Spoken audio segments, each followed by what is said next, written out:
شروع اللہ کا نام لے کر جو بڑا مہربان نہایت رحم والا ہے۔ یہ ایک سورہ ہے جس کو ہم نے نازل کیا اور اس کے احکام کو فرض کر دیا، اور اس میں صاف صاف آیتیں نازل کی تاکہ تم یاد رکھو۔ بدکاری کرنے والی عورت اور بدکاری کرنے والا مرد جب ان کی بدکاری ثابت ہو جائے تو دونوں میں سے ہر ایک کو 100 درے مارو۔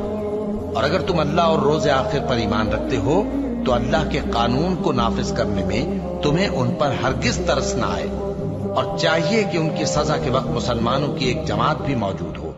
بدکار مرد تو بدکار یا مشرک عورت کے سوا کسی سے نکاح نہیں کرتا، اور بدکار عورت کو بھی بدکار یا مشرک مرد کے سوا اور کوئی نکاح میں نہیں لاتا۔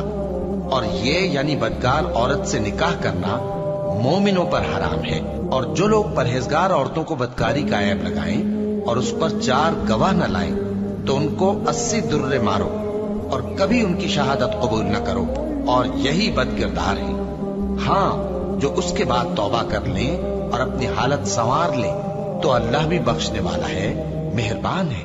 اور جو لوگ اپنی بیویوں پر بدکاری کی تہمت لگائیں اور خود ان کے سوا اور گواہ نہ ہوں تو ہر ایک کی شہادت یہ ہے کہ پہلے تو 4 بار اللہ کی قسم کھائے کہ بے شک وہ سچا ہے، اور 5ویں بار یہ کہے کہ اگر وہ جھوٹا ہو تو اس پر اللہ کی لعنت۔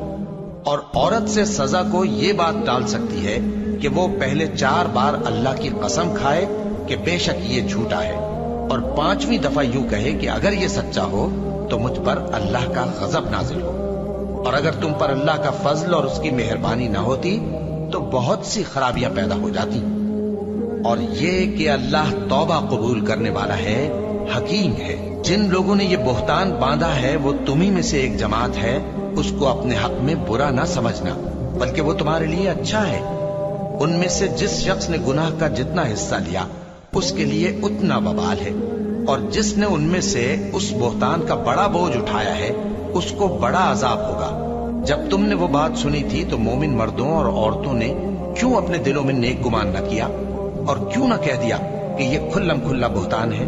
یہ بہتان لگانے والے اپنی بات کی تصدیق کے لیے 4 گواہ کیوں نہ لائے؟